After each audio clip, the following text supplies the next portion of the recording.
हम लोग क्या पढ़ रहे थे? हम लोग गुप्तोत्तर काल पढ़ रहे थे।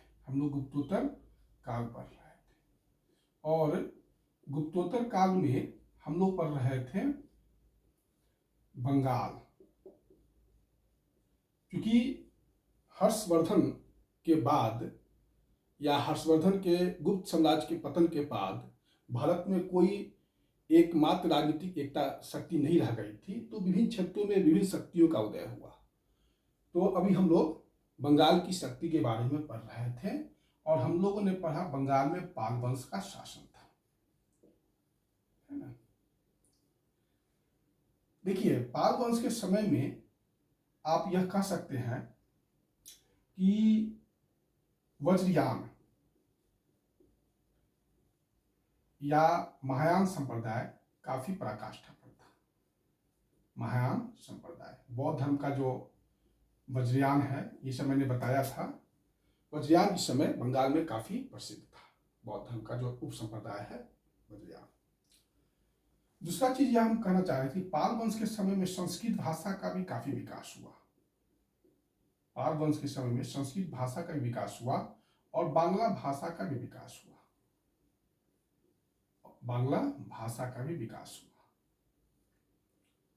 पाल शासक जो देवपाल था, उसने राजधानी कहाँ बनाया था? बिहार में मुंगेर एक जिला है, वहीं उसने राजधानी बनाया था। ठीक। और मैंने आपसे कहा था कि देवपाल ने जावा के शासक बालपुत्र शैलेंद्रवंशी शासक जावा के शैलेंद्रवंशी शासक बालपुत्र देव को नालंदा में एक बौद्ध विहार बनाने का अनुमति दिया था। उसकी मतलब अनुरक्षण के लिए, देखभाल के लिए 5 गांव दान भी दिया था देवपाल ने। यह मैंने आपको कल बताया था। लेकिन मैं साथ साथ यह कहना चाहता हूं कि जावा या स्वर्ण भूमि एक ही चीज है। यहां पर आप लोग कंफ्यूज मत कीजिएगा। अगर जावा आता है तो जावा भी ठीक है, अगर स्वर्ण भूमि आता है तो स्वर्ण भूमि भी सही है। तो उसमें आप लोग कंफ्यूज मत रखिएगा, क्योंकि इस समय के जो भी पाल वंश के जो ताड़पत्र मिले हैं, उससे यह प्रमाणित होता है कि जो बौद्ध विहार है, उसका संबंध जावा और सुमात्रा से है। ये दक्षिण पूर्वी एशिया का देश है, जावा और सुमात्रा। और दूसरा चीज ये जान लीजिएगा कि पाल वंश के समय में चीन के साथ व्यापार बढ़ा और दक्षिण पूर्व एशिया के साथ व्यापार बढ़ा। ठीक।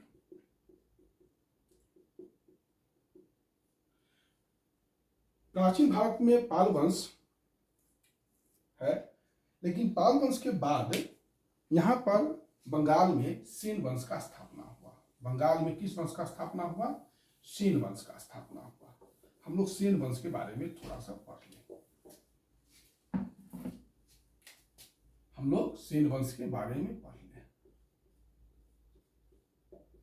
ये सेन वंश जो है, ये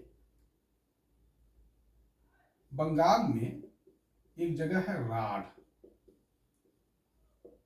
को केंद्र बनाकर सामंत सेन ने सेन वंश का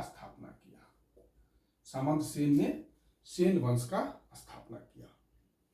इनकी राजधानी कहां थी? नदिया थी। इस वंश का जो सबसे प्रमुख शासक है वो है विजयसेन। विजयसेन का समय है 1098 AD से 1153 AD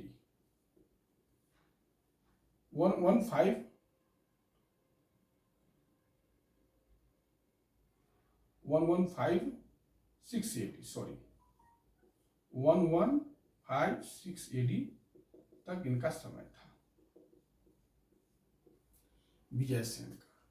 विजयसेन इस वंश का एक बहुत ही इंपॉर्टेंट राजा था। इसका एक आप कह सकते हैं विजयसेन की जो जीत है, विजय है, लड़ाई है, उसका जो राजनीतिक विस्तार है, उसका एक धोई है। धोई इसका दरबारी कवि था इसने लिखा देवपारा प्रशस्ति। कौन सा लिखा? देवपारा प्रशस्ति। और ये देवपारा प्रशस्ति के से हमें विजय सेन के जीत का या यशस्वी शासक होने का वर्णन मिलता है। और इस लेख से हमें यह भी सूचना मिलता है, इस देवपारा प्रशस्ति से, कि विजय सेन ने नेपाल को जीता और मिथिला को जीता। मिथिला का अर्थ हो गया, जो मोदी जी भी गए थे, मिथिला का क्षेत्र है मिथिलांचल, जो जनकपुर का क्षेत्र है, जो कुछ हिस्सा नेपाल में भी पड़ता है, कुछ हिस्सा उसका उत्तरी बिहार में भी पड़ता है। इनके दरबार में श्री हर्ष रहते थे और श्री हर्ष ने भी विजय सेन की प्रशंसा में विजय प्रशस्ति लिखा है। विजय सेन की प्रशंसा में क्या लिखा है? विजय प्रशस्ति लिखा है। ये जो है विजय सेन, ये शैव धर्म को मानता था। किस धर्म को मानता था? शैव धर्म को मानता था। और शैव धर्म को मानता था तो इसने देवपारा में, बंगाल में एक जगह है देवपारा, वहां पर प्रधुमेश्वर मंदिर का, प्रधुमनेश्वर मंदिर का निर्माण किया देवपारा में। ठीक, ये आप लोग थोड़ा सा ध्यान में रखिएगा। इसका होगा 10958, ठीक, और 1156 AD तक किया था। विजय सिंह का शासन 1095 AD से 1156 AD तक था। और विजय सेन ने दो शहर बसाया था। एक था विक्रमपुरी और दूसरा था विजयपुरी। इसने दो शहर बसाया था विजय सेन ने, विक्रमपुरी बसाया था और विजयपुरी शहर बसाया था। यह है आपको विजय सेन के बारे में जानकारी। विजय सेन के बाद जो शासक बने वो बनते हैं बल्लाल सेन। उसके बाद कौन शासक बनते हैं? बल्लाल सेन।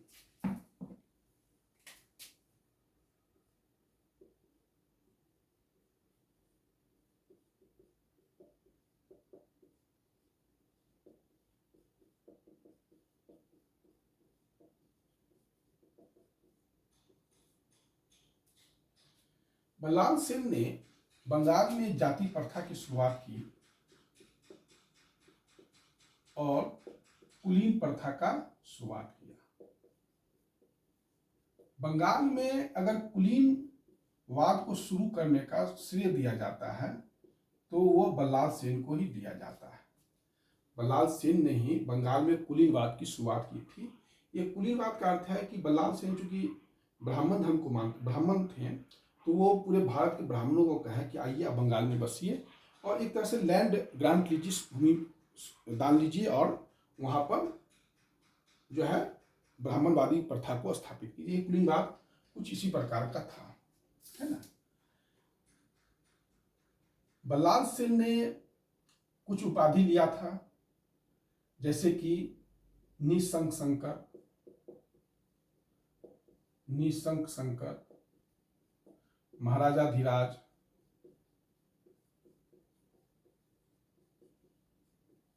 परम भट्टारक, कोटेश्वर,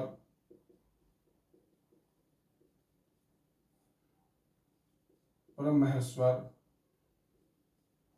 ये सब इसने उपाधि लिया था। कहने का कि बल्लाल सेन भी शैव धर्म को मानता था। बल्लाल सेन काफी पढ़ा लिखा व्यक्ति था और इसने दो किताब लिखा था। एक था दान सागर इसने पूरा लिख डाला था, लेकिन अद्भुत सागर भी इसने लिखना शुरू किया, लेकिन जब तक ये पुस्तक कंप्लीट करता, पूरा करता, तब तक इसकी मृत्यु हो गई। कहने का अर्थ कि बल्लाल सेन ने दान सागर पुस्तक को पूर्णतः लिखा और अद्भुत सागर आधा लिखा। ठीक, यह है बल्लाल सेन के बारे में चर्चा। बल्लाल सेन के बाद जो शासक बनते हैं वो बनते हैं लक्ष्मण सेन। बल्लाल सेन के बाद शासक कौन बनते हैं? लक्ष्मण सेन।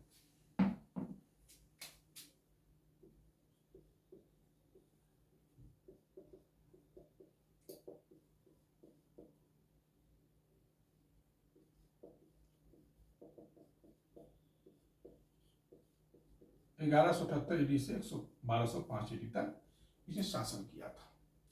लक्ष्मण सेन, जो सबसे इंपॉर्टेंट बात है कि जो पुस्तक बल्लाल सेन ने अद्भुत सागर लिखा था वो पूरा नहीं लिख पाया था, तो उसको अद्भुत सागर को पूरा लिखने वाला कौन था? तो लक्ष्मण सेन था।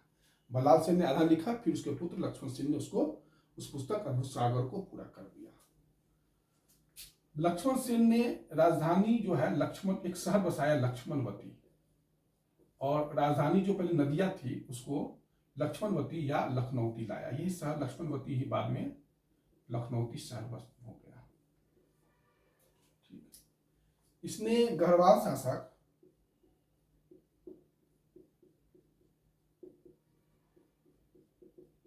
जयचंद को पराजित किया था।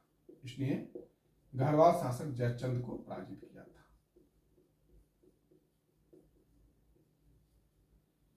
लक्ष्मण सेन ने।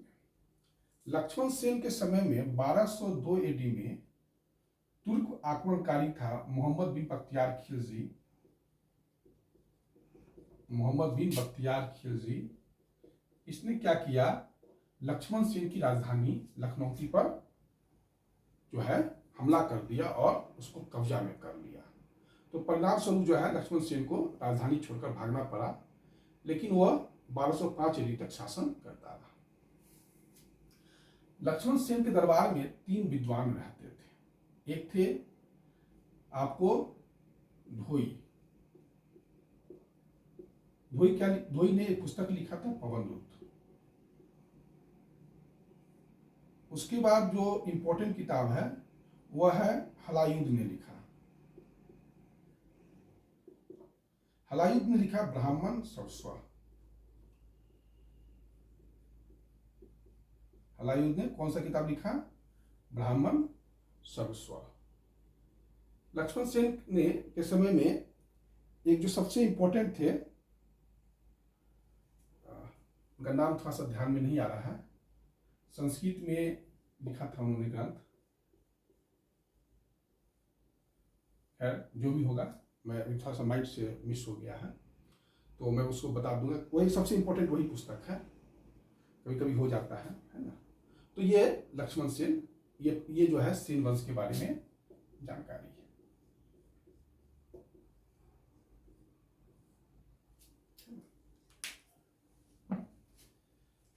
यह बंगाल के बारे में आपका जानकारी हुआ। बंगाल के बगल में ही आसाम है। बंगाल के बगल में ही क्या है? आसाम है।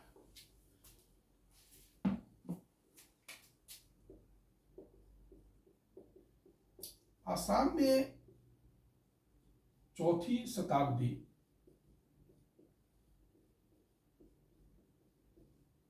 के आसपास वर्मन वंश का स्थापना हुआ। ठीक, 4वीं शताब्दी के आसपास वर्मन वंश का स्थापना हुआ और यहाँ का राजा था पुष्यभूति वर्मन।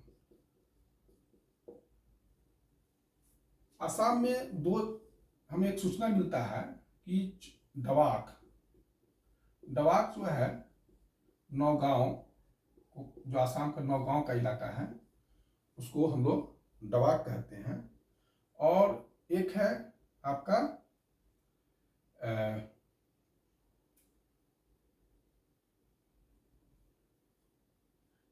डवाक हो गया, और फिर ब्रह्मपुत्र घाटी है।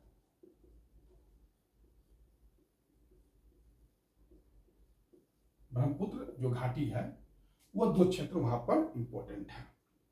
तो हमें एक सूचना मिलता है कि समुद्रगुप्त ने इन क्षेत्रों से पर विजय प्राप्त किया था और कामरूप का क्षेत्र जो ब्रह्मपुत्र घाटी है,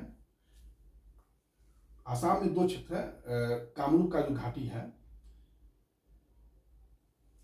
जो ब्रह्मपुत्र पूर्व पश्चिम नदी जो बहती है उसी में कामरूप शहर बसा हुआ है, कामरूप क्षेत्र बसा हुआ है। समुद्रगुप्त ने इन दोनों क्षेत्रों से कर वसूला था, ये हमें सूचना मिलता है समुद्रगुप्त के समय में। तो हो सकता है कि वहां जो लोकल सरदार होंगे वो इस क्षेत्र के उन लोगों ने समुद्रगुप्त को कर देते होंगे। अगर आसाम की जो राजधानी, ये जो बर्मन वंश की जो राजधानी है वो है प्राग ज्योतिषपुर।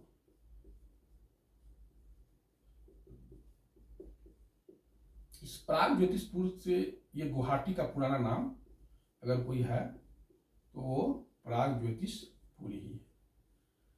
ठीक, प्राग ज्योतिषपुर, इसका अर्थ है कि यहाँ पर ज्योतिष का अर्थ हुआ कि यहाँ पर ज्योतिष विद्या या तंत्र मंत्र काफी डेवलप होगा। ज्योतिष या तंत्र मंत्र काफी डेवलप होगा। ये वर्मन का अर्थ दो चीज होता है। वर्मन का अर्थ होता है कवच, है ना, या हथियार बंद।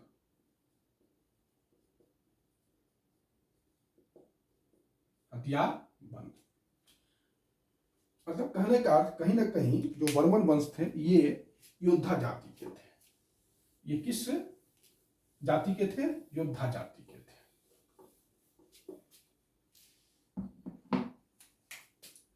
ये योद्धा जाति के थे,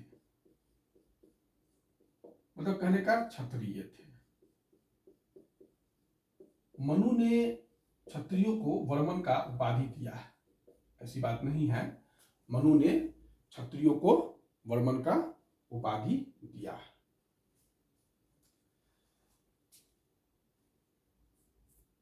इस वर्मन वंश के शासकों ने क्या किया कि काफी मात्रा में ब्राह्मणों को जमीन दान में दिया। इससे क्या हुआ कि ब्राह्मणों ने इनको राज्य विस्तार में काफी सामाजिक या आप कह सकते हैं कि धार्मिक मदद दिया। तो यहाँ पर ब्राह्मण वंश धर्म पहले से था, लेकिन 7वीं शताब्दी का राजा है भास्कर वर्मन, जो मैंने चर्चा किया था, भास्कर वर्मन।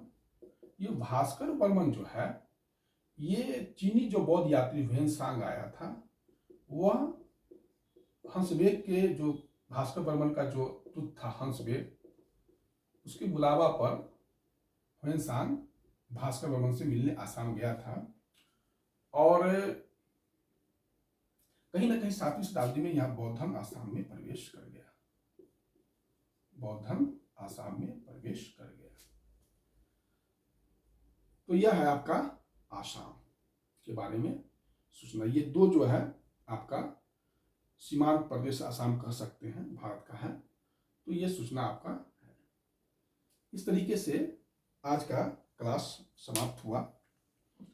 और एक लक्ष्मण सेन के दरबार में बहुत ही इंपॉर्टेंट है, जो संस्कृत में लिखे थे, अभी दिमाग से उतर गया है, लेकिन खैर मैं कल उसको बता दूंगा कभी कभी। तो आज का क्लास इतना ही, फिर नेक्स्ट डे जो है हम लोग मिलते हैं।